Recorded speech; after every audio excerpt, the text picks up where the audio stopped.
sound delicious, baby. Ga wani matashi da ya taso da hopes da dreams na zama wani abu a rayuwa. Kash, amma sai dai rayuwa ta zo da ƙalubale.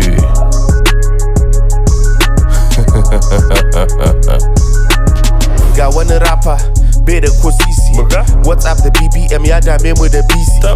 Bai da aiki kullun yana gaban PC, wai mu zo mu kalla wasan shi. Who is he? Gashi can, wai DJ AB. Shin DJ ne? Eto maybe ya kasa shiga uni dan yana ta failing jam. Ya fake ya karkace yana ta making jams. In kudi yake nema da maulaye a hada mushi dan harkar rapa arewa babu inda za ta kai shi. Salamu alaikum, barka mu da warhaka. Wa alaikum salam, maza kai ne haka? Dan Allah dube shi, yunwa duk ta bi ta ci shi. Duba yanda yake faman zufa sai ka ce an bi shi. Kunna mun wakan shi in ji mene yake faɗi, don da alamu gayan nan fa zai riga rana faɗi. Waba? To ai this is nonsense. Babu wanda zai saurara dumbness. Ni din nan fa a gani na ba inda zashi in bai flop ba. Ko me kake so da ni zan mashi. To shekaru sun ja, amma AB ya iya ja da baya.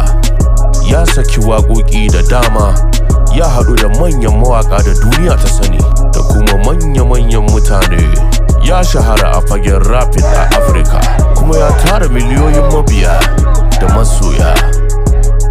Okay, yanzu dai yayi blow ba laifi ya dan samu kuɗi, amma dai za su kare in bai tunani da wuri. Abin na ɗaure mun kai yanda kanwata ke son shi, za ta iya kome ne dan dai kawai ta ganshi. Haka ranar muka je kallon sa aiko mun sha gudu, da ba enough security da ko sai mun sha bugu. An ce ya siya wata mota an shiga uku, menene zai yi da motoci har guda uku? Asara ce kuma mamai yayi tsada. Yo irin wannan motocin ai suna da arha. Duba ka ga irin life inda guy din nan ke affording. Wai shine cikin brother? A'a shine afford din. Da ma ya rage ci dan duk ya zama chubby. Ya mai da yawo ya zama mai kaman hobby. Allah sa dai yana taimaka masu mommy. Ko duba mana baya yi ake ka bari. But it's okay, it's totally cool. Sai wani girman kai yake yi dan ya gama school. In ma yayi in ma bai yi ba duka yayi ma kansa. Ko menene zai yi ne din nan ban taɓa sansa. Idan ba a san ka, ko ruwa ka fada za a ce ka ta da ƙura. Wani hassada ga mai rabo taki.